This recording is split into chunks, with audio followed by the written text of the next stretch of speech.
ជីវ៉ាហើយនឹងរូបបង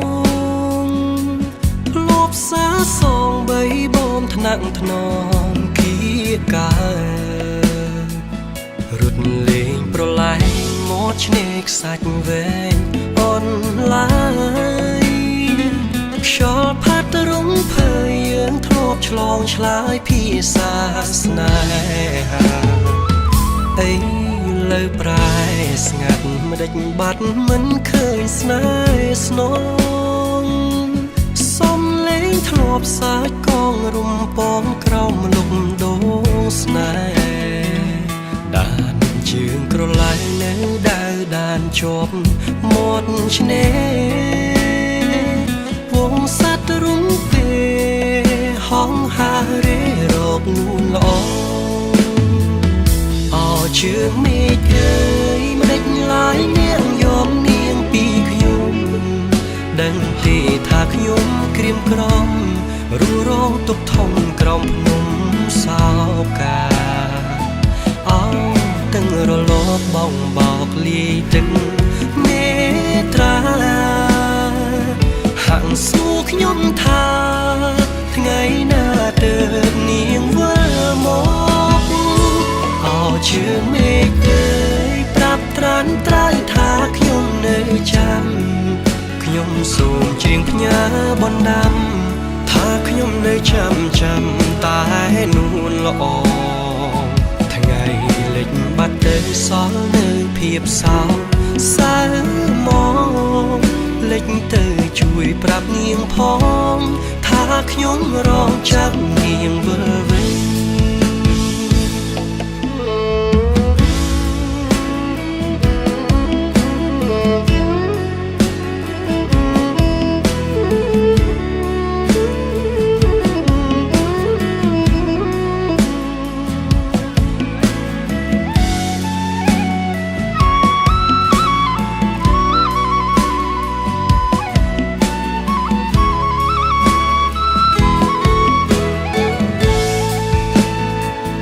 អី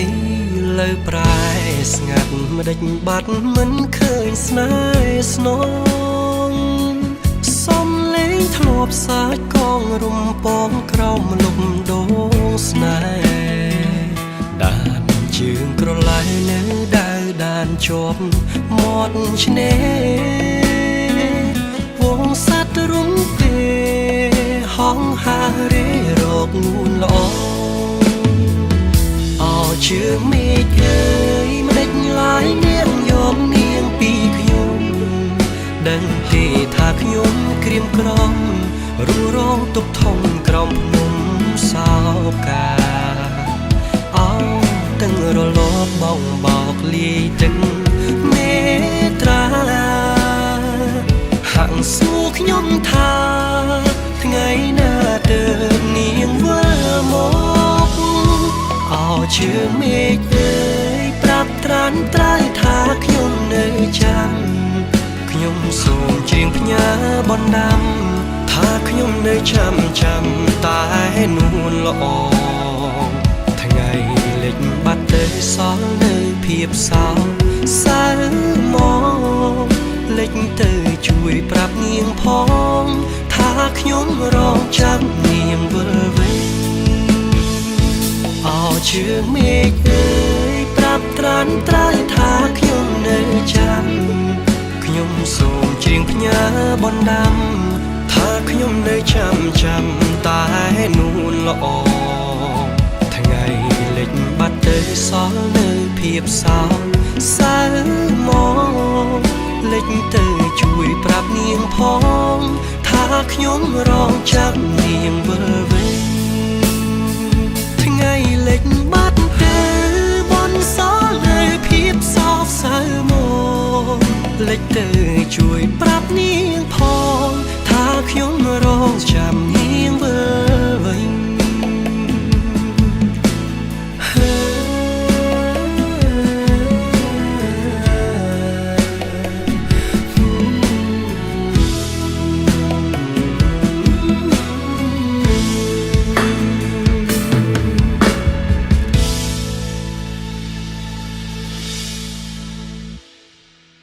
ឧបត្ថម្ភដោយខូស៊ីផលិតផលអាហារបំប៉នសុខភាពស្តង់ដារខ្ពស់គុណភាពខ្ពស់